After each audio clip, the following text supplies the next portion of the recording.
La neblina se arrastra sobre las montañas andinas como un animal vivo. Las nubes cubren los pueblos, silencian los gritos. Durante años, nadie entendía por qué desaparecían las niñas. No había rastros, no había cuerpos, solo un vacío que devoraba el alma de las madres. Pedro Alonso López caminaba entre ellos, invisible. Tenía el rostro sereno, casi amable. Un hombre de voz suave y mirada vacía, que saludaba a los vendedores del mercado antes de internarse en la niebla con una nueva víctima. Entre 1969 y 1980, el monstruo de los Andes, como lo llamaron después, secuestró, violó y asesinó a más de 300 niñas en Colombia, Ecuador y Perú. 3 países distintos. Una misma sombra. ¿Cómo puede el mal ocultarse a plena luz del día? La respuesta no está solo en su mente. Está en las grietas de una sociedad que no quiso mirar. En los silencios, en las tumbas sin nombre, en los ríos que todavía arrastran huesos. Esta es su historia. Y también, la historia de quienes lo dejaron escapar. Suscríbete y acompáñanos en este viaje al corazón de la oscuridad, si te atreves a mirar lo que nadie quiso ver. Las montañas amanecen cubiertas de un manto blanco. Es una neblina espesa, casi viva, que se aferra a las piedras y apaga los colores.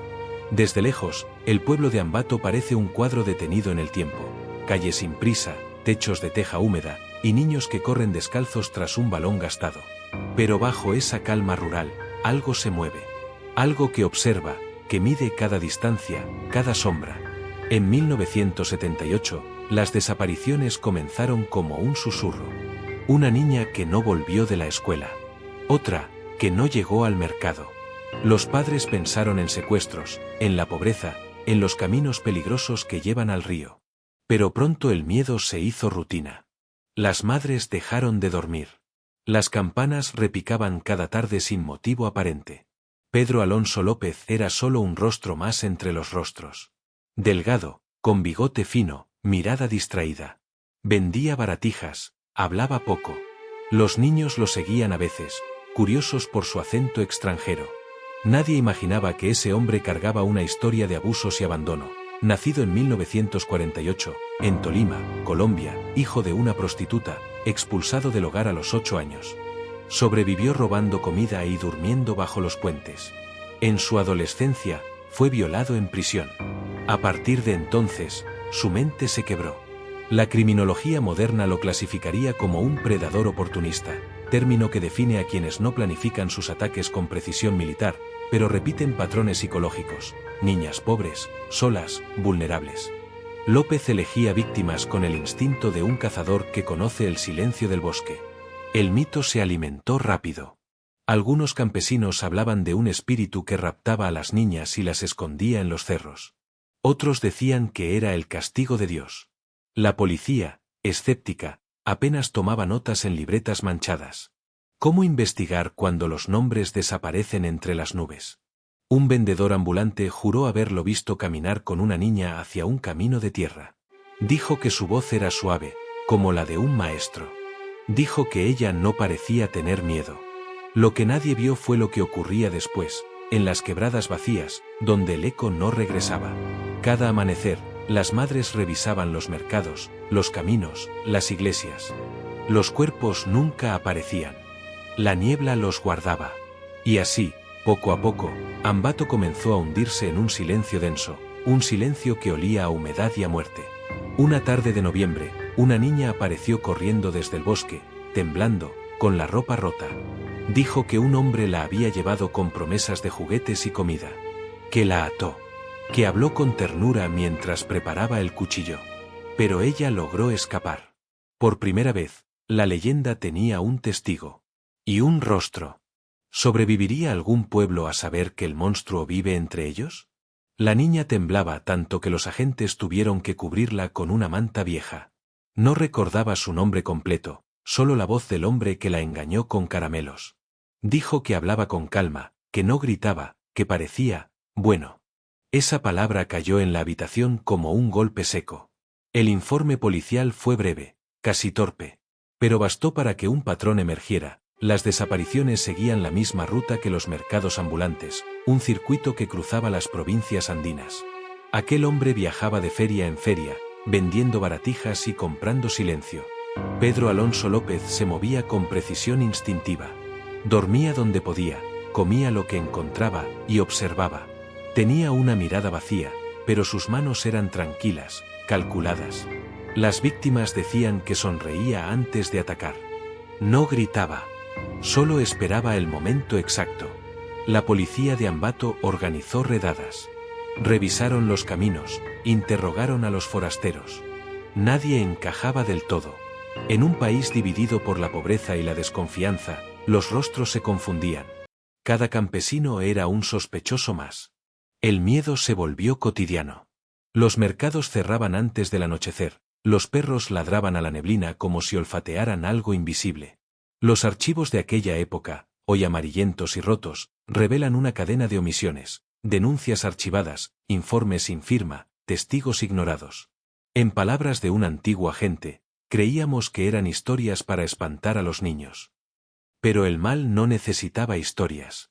Solo tiempo. A finales de 1978, un misionero inglés, padre Julian Smith, comenzó a recopilar información sobre las niñas desaparecidas. Fue el primero en notar que muchas de ellas pertenecían a pueblos cercanos a los ríos. Esa observación se convertiría años después en una pieza clave. En criminología, ese tipo de coincidencia geográfica recibe el nombre de zona de confort criminal, el área donde un asesino se siente lo bastante seguro para cazar sin ser detectado. López se movía dentro de esa zona como un pez en el agua. Cada curva del camino, cada árbol, cada cabaña abandonada, todo formaba parte de su mapa mental. El sacerdote intentó advertir a las autoridades. No lo escucharon. Esa misma semana, 3 niñas más desaparecieron. Las huellas se perdían siempre en la misma dirección, hacia el norte, hacia las montañas que parecen tragarse la luz. En los pueblos, el miedo se transformó en superstición. Algunos rezaban, otros enterraban cruces de madera para alejar al demonio. Pero el demonio no huye del rezo. Escucha, sonríe, y espera. Una noche, una mujer vio una silueta junto a la iglesia. Creyó reconocerlo, el vendedor de baratijas. Corrió a buscar ayuda, pero cuando regresó, la figura había desaparecido. En el suelo, solo quedaba un zapato pequeño, lleno de barro. Ambato nunca volvió a dormir igual. El mito ya tenía un cuerpo. Y Pedro Alonso López, su primera víctima que sobrevivió. Desde ese instante, el horror se volvió humano. La noticia se esparció como fuego entre los cerros. Un hombre estaba raptando niñas. Pero en las oficinas policiales, nadie quería escuchar. No existe tal cosa como un asesino serial en América Latina, dijo un inspector en Quito. La idea parecía absurda, importada, ajena. El monstruo debía ser un invento de los campesinos, un rumor para llenar el silencio. La ciencia y la superstición chocaron. Por un lado, las madres que hablaban de demonios. Por otro, los funcionarios que confiaban más en las estadísticas que en las lágrimas. Y entre ambos, López seguía caminando, invisible. Su ruta se extendía por los Andes, un territorio sin fronteras reales, donde los documentos se perdían y las muertes se confundían con desapariciones. Cruzó desde Ecuador hacia el norte de Perú, y luego regresó a Colombia. En cada país, el mismo patrón, niñas entre 8 y 12 años, mercados rurales, caminos solitarios. Los investigadores más jóvenes comenzaron a sospechar. En 1979, un teniente ecuatoriano llamado Luis Gabela solicitó cruzar las denuncias de distintas provincias. La respuesta oficial fue una carcajada: ¿un solo hombre, matando a cientos? No en nuestras tierras. Pero los números no mentían. Cada pueblo tenía su lista, cada lista era un eco del anterior. El método de López era tan simple como aterrador. Ganaba la confianza, ofrecía dulces, pedía ayuda para cargar una caja.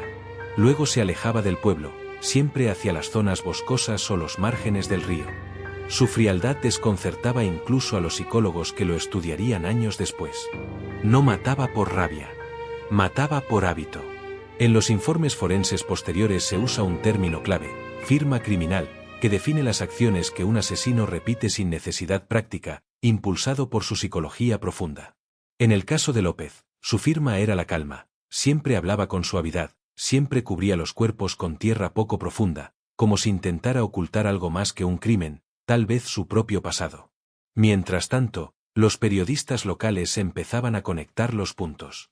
En una radio de Riobamba, un locutor se atrevió a decirlo en voz alta: hay un asesino en serie suelto. Esa frase marcó un antes y un después. La policía clausuró la transmisión. El miedo ya no era solo del pueblo, ahora también era institucional. En 1979, el padre Julian Smith, el mismo misionero que había advertido un año antes, presentó su informe a las autoridades de Quito. Incluía nombres, fechas y un mapa de desapariciones. Nadie quiso publicarlo. Mientras la razón dormía, el monstruo cruzó otra frontera. ¿Hasta dónde puede llegar la negación antes de volverse complicidad? Cuando el caso comenzó a atraer la atención de observadores extranjeros, ya era demasiado tarde. Las desapariciones superaban las 200. Ecuador, Perú y Colombia negaban tener responsabilidad. Cada país lo consideraba problema del otro. La frontera, un simple trazo en los mapas, era la mejor aliada del asesino. En marzo de 1980, un grupo de misioneros encontró restos humanos cerca de Loja, Ecuador. Pequeños huesos blanqueados por el sol, enterrados entre piedras. La policía intentó ignorarlo. Pero un joven agente fotografió la escena y filtró las imágenes a un diario de Quito. En la portada, una sola palabra: monstruo. Aquella publicación cambió todo. Investigadores de Bogotá y Lima viajaron a Ecuador para colaborar. Por primera vez, la ciencia forense regional se enfrentó a un desafío que parecía sacado de una pesadilla. Los exámenes de suelo, la datación de los restos, el análisis de fibras, todo era rudimentario, pero revelaba un patrón. El asesino no improvisaba, sabía ocultar, sabía esperar. Se llama firma geográfica criminal al conjunto de lugares donde un asesino repite sus crímenes. Cada punto revela una frontera invisible entre el impulso y el control. Mientras la investigación avanzaba, los rumores también. Algunos decían que el asesino era un brujo, otros que trabajaba para redes de tráfico. Pero la verdad era más simple y más atroz: era solo un hombre. En ese punto del relato, el documental introduce una breve pausa visual, un suspiro antes del siguiente horror, con una inserción natural del patrocinador. En un mundo donde el peligro puede esconderse tras una sonrisa, protegerse no es cobardía, es supervivencia. Este episodio cuenta con el apoyo de SafeTrack, la aplicación que comparte tu ubicación en tiempo real con tus contactos de emergencia. Si algo así hubiera existido en 1978, quizá muchas vidas no se habrían perdido en la niebla. Descárgala y mantente a salvo, porque el miedo no siempre avisa. La narración regresa, fría, sin respiro. La presión internacional forzó al gobierno ecuatoriano a crear una comisión especial. Allí, por primera vez, los psicólogos hablaron del perfil del depredador sexual. Estudiaron los patrones, los recorridos, los testimonios. Concluyeron que el asesino debía tener entre 30 y 40 años, ser metódico, de apariencia inofensiva y con traumas severos de infancia. Todo coincidía con Pedro Alonso López. A finales de 1980, la policía lo detuvo en un mercado de Ambato. Intentaba llevarse a una niña. No opuso resistencia. Cuando lo interrogaron, sonrió. Dijo: estoy cansado de correr. Ya no tengo más lugares donde esconder a las niñas. Los agentes no comprendieron la magnitud de lo que estaba diciendo. Aún no. En los días siguientes, Pedro Alonso López comenzó a hablar. Con una calma escalofriante, confesó haber asesinado a más de 300 niñas. Y lo peor no era el número, sino la precisión con la que recordaba cada una. La celda era pequeña, sin ventanas, iluminada solo por una bombilla amarilla que colgaba del techo. Pedro Alonso López se sentaba con la espalda recta, las manos entrelazadas sobre las rodillas. No parecía un asesino. Parecía un hombre esperando una cita. Los interrogatorios comenzaron a las pocas horas de su captura. Al principio, los agentes creyeron que exageraba. Dijo que había matado a más de 300 niñas, que podía señalar dónde estaba cada cuerpo. El comandante lo interrumpió. No digas tonterías. López levantó la vista. Si me lleva al campo, le mostraré. Y así fue. Durante semanas, condujo a la policía por los valles y las quebradas. Caminaba despacio, con pasos seguros, y señalaba con el dedo la tierra húmeda. Cada punto que marcaba era una tumba. A veces, los agentes desenterraban ropa infantil. Otras veces, solo huesos pequeños. Un perito forense ecuatoriano escribió en su informe: no hay rabia ni delirio en su tono. Habla del asesinato como quien describe el clima. La historia ya no era rumor. Era evidencia. A medida que la investigación se expandía, llegaron periodistas de todo el mundo. Querían ver al monstruo de los Andes. Querían entenderlo. Pero López no parecía entender el concepto de culpa. Dijo que las niñas eran ángeles que ascendían. Dijo que les ahorraba sufrimiento. Era imposible determinar si creía lo que decía o si simplemente disfrutaba del miedo que causaba. Explicación forense. Se denomina psicopatía afectiva disociativa a la ausencia total de empatía acompañada de una racionalidad intacta. El individuo comprende el daño, pero no lo siente. La magnitud del caso obligó a la cooperación internacional. En Colombia, la prensa recordaba viejas desapariciones. En Perú, la policía abrió fosas anónimas. Las piezas encajaban. López había cruzado fronteras como si el mapa fuera su territorio personal. Las autoridades ecuatorianas confirmaron más de 100 asesinatos. Los demás países estimaban cifras similares. Cada cifra era un rostro. Cada rostro, una infancia robada. Cuando le preguntaron por qué lo hacía, respondió sin titubear: porque me gustaba su inocencia. No me miraban con odio. Ninguna película de terror podría haber escrito una línea más devastadora. Durante los registros, los agentes descubrieron objetos de las víctimas: muñecas, cintas, pequeñas prendas. López las conservaba como trofeos. En criminología, se llama síndrome del coleccionista, una necesidad de preservar el control simbólico sobre la víctima, incluso después de muerta. Cada hallazgo reforzaba la certeza de que estaban frente a un asesino serial en su forma más pura. El primer asesino serial documentado en la historia de América del Sur. ¿Podía la justicia humana comprender algo tan monstruoso? El juicio comenzó en julio de 1980, en la ciudad de Ambato. El tribunal estaba abarrotado. Afuera, una multitud exigía justicia, mientras dentro los peritos repasaban pruebas que parecían imposibles de concebir. 3 países, cientos de niñas, un solo hombre. Pedro Alonso López escuchaba en silencio. Cuando el juez le pidió una última declaración, solo dijo: no me arrepiento. Sé que volvería a hacerlo. El silencio que siguió fue absoluto. Nadie respiró durante varios segundos. Los psiquiatras enviados desde Quito y Bogotá se turnaban para evaluarlo. Algunos lo definieron como un psicópata narcisista con delirios mesiánicos. Otros afirmaban que era un trastorno antisocial severo con componente ritual. Pero todos coincidían en algo: no mostraba emoción alguna. Su pulso nunca variaba. Ni siquiera al ver las fotografías de las víctimas. La explicación forense: en los asesinos seriales, la ausencia de respuesta fisiológica, sin aumento de ritmo cardíaco, sin sudoración, ante estímulos violentos indica una desconexión afectiva total, resultado de traumas infantiles profundos o daño en el lóbulo frontal. Aún así, la justicia enfrentaba un dilema. En aquel tiempo, Ecuador no contemplaba la cadena perpetua ni la pena de muerte. El máximo castigo posible: 16 años de prisión. 16 años por 300 vidas. La indignación fue inmediata, pero la ley era la ley. López fue trasladado a la cárcel de García Moreno, en Quito. Los guardias decían que se comportaba como un monje. No peleaba, no gritaba, no hablaba. Pasaba horas dibujando o escribiendo en hojas sueltas. Algunos internos lo temían. Otros lo admiraban. En 1983, una periodista alemana, Ursula Schweyer, consiguió entrevistarlo. Su crónica estremeció al mundo. En ella, López afirmaba: en cada país hay un monstruo. Yo solo tuve el valor de mostrarme. Esa frase se volvió titular en Europa y América. Los criminólogos comenzaron a estudiar su caso como un paradigma. Se publicaron tesis, artículos y documentales.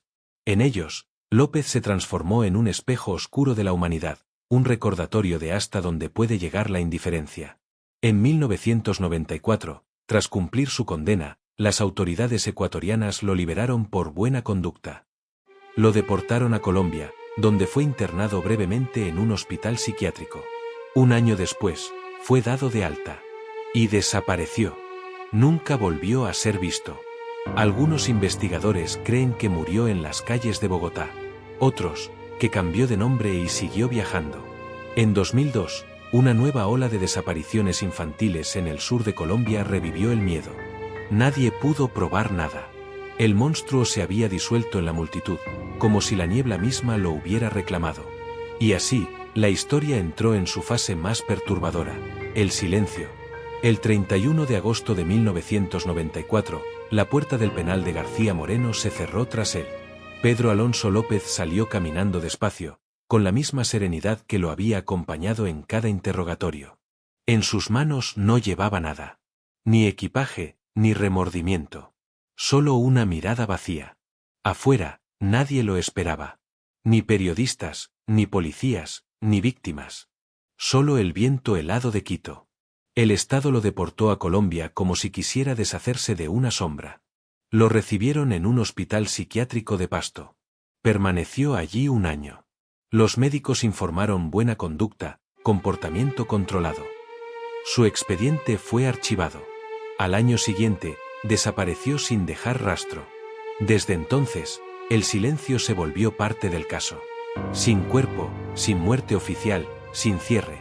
Un fantasma que sigue caminando entre los Andes. Las madres de Ambato aún encienden velas en las esquinas donde sus hijas fueron vistas por última vez. Los años les han robado la voz, pero no la memoria. Algunas dicen haberlo soñado. Siempre igual, el rostro sereno, la sonrisa apagada, los ojos que no parpadean. En criminología, la recidiva, la probabilidad de reincidencia, en asesinos sexuales seriales supera el 80%. Significa que, estadísticamente, si López siguió vivo, probablemente volvió a matar. Pero ningún registro lo confirma. El tiempo borró los archivos, los gobiernos cambiaron, los testigos envejecieron. Solo quedó la historia. Y, sin embargo, cada tanto, algo la reactiva. Un cuerpo hallado en un río. Una niña desaparecida en una carretera. Y la pregunta vuelve, insistente, como un susurro. ¿Y si nunca se detuvo? Un periodista colombiano, Raúl Mendoza, dedicó años a seguir su rastro. Recorrió las cárceles, los hospitales, los cementerios. Encontró documentos inconexos, una ficha médica con su nombre en 1995, una denuncia en 1998 firmada por una madre que juraba haberlo visto. Ninguna prueba concluyente. Pero todas compartían un mismo miedo, el de saber que el mal puede seguir caminando entre nosotros, sin nombre y sin rostro. El silencio, al fin, se convirtió en la última forma del terror. Los criminales de alto control emocional, como López, suelen borrar su identidad conductual al reinsertarse, cambian rutinas, se disocian de su pasado, adaptan su lenguaje. Desaparecen sin necesidad de huir. A veces, el mal no necesita esconderse. Solo necesita que dejemos de buscarlo. A comienzos de los 2000, la Interpol reabrió el expediente. Se cruzaron huellas, retratos hablados, registros migratorios. Nada. El monstruo de los Andes se había convertido en un espectro administrativo, un número perdido entre papeles. Algunos criminólogos afirmaban que ya había muerto, otros sostenían que la ausencia de cadáver era una respuesta demasiado cómoda. El documental lo muestra con imágenes lentas, las montañas cubiertas de niebla, las tumbas sin nombre, las manos de una madre que sostiene la fotografía de su hija. El narrador murmura, el olvido es la segunda muerte de una víctima. En las universidades de criminología, el caso de Pedro Alonso López se estudia todavía como ejemplo de un sistema que falló en cada nivel, educación, salud mental, justicia, sociedad. Pero también como un espejo. Porque su historia no trata solo de lo que él hizo, sino de lo que los demás no hicieron. Durante una entrevista en 2005, un exagente ecuatoriano resumió la tragedia en una frase. Nos dio miedo creer que fuera posible. Ese miedo fue el verdadero cómplice. La voz narrativa se ralentiza, se vuelve casi un susurro. Las imágenes muestran los caminos andinos cubiertos por la neblina. En la distancia, el eco de una campana. Hay quienes aseguran haber visto a un hombre viejo vendiendo juguetes en la frontera. Nadie lo confirmó, nadie se acercó demasiado. Tal vez era otro rostro, otro desconocido. Tal vez era él. La niebla lo protege, igual que antes. Los especialistas llaman residuo criminal a la huella cultural que deja un caso irresuelto, una sombra que persiste en el miedo colectivo y en las conductas sociales posteriores. En América del Sur, esa huella se tradujo en una generación de madres que ya no dejaban a sus hijos solos ni para ir al mercado. 30 años después, los pueblos andinos aún cargan con esa herencia invisible. En cada feria, un altavoz repite el mismo mensaje: no hables con extraños. Es la oración más corta del miedo. Y sin embargo, algo en la historia de López sigue fascinando a la humanidad. Tal vez sea la idea de que el mal puede parecer normal. Que el asesino puede tener manos tranquilas, una voz amable, una sonrisa que engaña a todos. No todos los monstruos viven en los cuentos. Algunos caminan despacio, cruzan fronteras y desaparecen cuando los dejamos de mirar. Es importante dejar claro que no existe confirmación oficial de la muerte de Pedro Alonso López. Pedro Alonso López nació en 1948 en Santa Isabel, Tolima, Colombia, en una pobreza extrema. Hijo de una trabajadora sexual y criado entre la violencia, su infancia estuvo marcada por el abandono y los abusos. A los 8 años fue expulsado del hogar, y vivió como niño de la calle en Bogotá. Fue detenido por robo y sufrió violaciones en prisión. Esa experiencia moldeó el odio y la disociación que más tarde definirían su conducta criminal. En la década de 1970 comenzó a desplazarse entre Colombia, Ecuador y Perú. Durante más de 10 años cometió una cadena de crímenes que lo convertirían en uno de los asesinos en serie más letales del siglo XX. En 1980 fue capturado en Ecuador, después de que una niña lograra escapar y describirlo. Confesó más de 300 muertes, y condujo a las autoridades hasta decenas de fosas.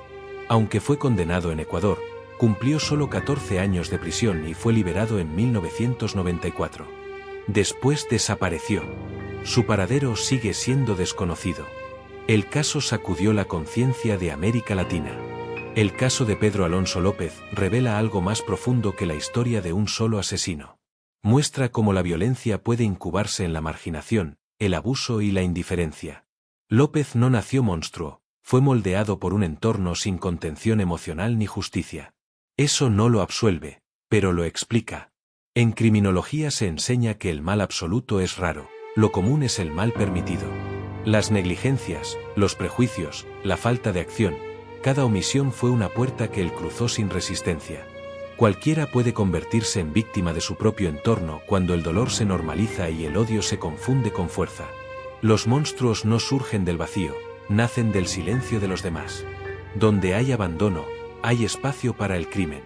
Donde hay indiferencia, hay espacio para el monstruo.